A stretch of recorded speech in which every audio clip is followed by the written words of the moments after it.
Hey, this is Chris Crone with REI TV, and today we're going to talk about the best strategy for paying off your mortgage the fastest. So you've got two different approaches that I'm going to share today on how you can pay off a house. It is either to do it with the bank or without the bank. Let's talk about with the bank. Listen, if you get a typical mortgage, let's call it a 30-year mortgage, then you understand the way amortization schedules work. Banks are going to charge you interest like crazy on the first half of paying down the house. And on average, over 30 years, by the time you've paid off your house, do you know how many times you've paid for it? Close to 3 times, at least 2.5. Now just think about that for a little bit. That means that 95% of the money that you're paying on your very first payment, 95% of that is going all towards interest. And what the bank is basically doing is they're saying, all right, let's say that you're going to live in your house for 7 of 30 years. I'm going to make sure that for the first 7 years, we as the bank get to capitalize on charging you as much interest as possible, which means that you're really not paying down that house. So if you want to play the bank's game, it kind of stinks. You're going to have to pay off that house almost 3 different times. Now, some of you are thinking, you know what though, Chris? I'm going to get on a 15-year mortgage. I'm going to pay a few $100 extra a month. And then all of a sudden you're doing for the first 7 years is you're still giving the bank a pile of interest. I love to pay off my houses in a 5 or a 10-year period of time as opposed to 30. And to do that, we do that as real estate investors. So step number 1, I want you to actually buy a house loaded with equity. What do I mean? Don't just buy a home, buy a house. Buy a house that if it's worth $200,000, buy it for $160,000. Why? Well, think about it. You just got it $40,000 below the market. That's equivalent to paying on that house for already the first 7 years. Check, smarter, faster, we're beating the bank at their game. Okay, what's the next step? If you live in that house for 7 years, then in time, if you bought it with equity, you can do a home equity line of credit. You can borrow the equity out of that house or use some other reserves, 401ks, IRAs, whatever, and go buy another house. What do you do when you buy that next house? Well, I'm buying a house with another $40,000. Then I get to cash flow that house. I get to make money on it.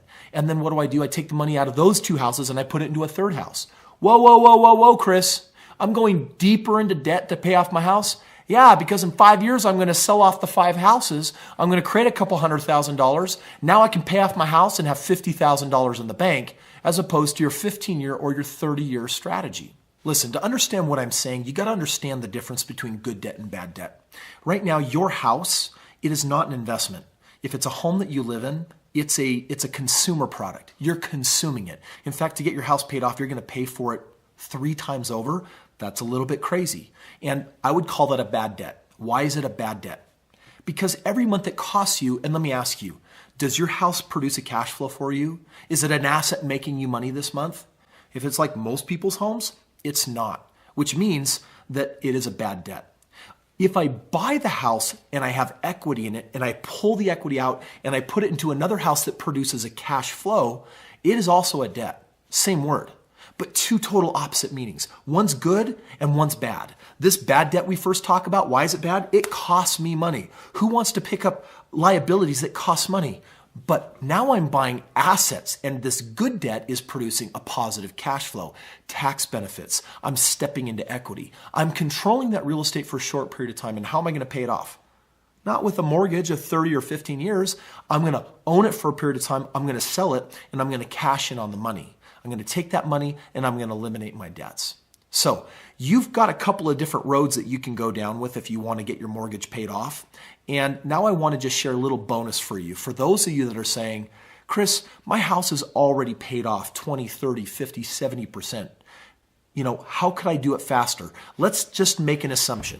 Let's just say for a moment that you've been living in your house and let's say you've got 5 years left on it. You've been paying on it for maybe 10 or 15 or 25 years on a 30-year mortgage and you just got 5 years left. And you're like, Chris, man, I'm at this point where I only have $25,000 or $50,000 left. And I would ask you, it's like, would you like to pay it off in half the time? How would you do that? Take a step backwards to go into good debt to move several steps forward faster. For example, take equity out of that home to buy 2 other homes. If I produce $40,000 of equity on this house and $40,000 of equity here, plus I put 20% down and 20%, I now have 2 half paid off houses.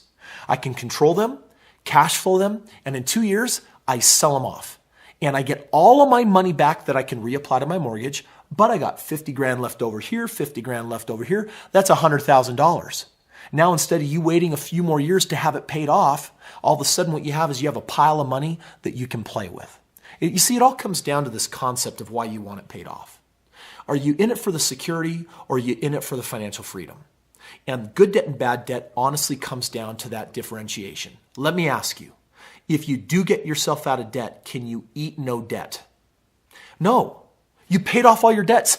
Does that produce food for you? Does that allow you to travel, visit the grandkids? Doesn't allow you to do any of that. So having no debt is a level of financial security. I'm sharing with you that good debt produces the next level, which is I have no debt and I have a residual income. I have a pile of houses that keep on making money for me. You see, you've really got to ask yourself this question. What do you value more? I could either write you a check and pay off all your debts, or I could give you $10,000 a month for the rest of your life. Which would you rather have? If you would rather have the cash flow for life, then getting out of debt is only a level of financial freedom, and it's not your end goal. If you say, Chris, I just want to have no debt, fine. I don't know if you can live off of no debt. When you get clear on what you want on this idea, then get smarter. Beat the banks at their game. Step into piles of equity. Control houses. Produce cash flow. And use that to pay down your houses way, way faster and get yourself out of debt in record time. So listen, if you're interested in knowing how you can save potentially hundreds of thousands of dollars on paying off your mortgage, one of the things I would invite you to do is subscribe to this channel. But when you click on the link below, you'll also discover one of our upcoming courses that we teach. It's 3 days. It is our Limitless Wealth Intensive, and it's on how you can save hundreds of thousands of dollars on getting your mortgage paid off.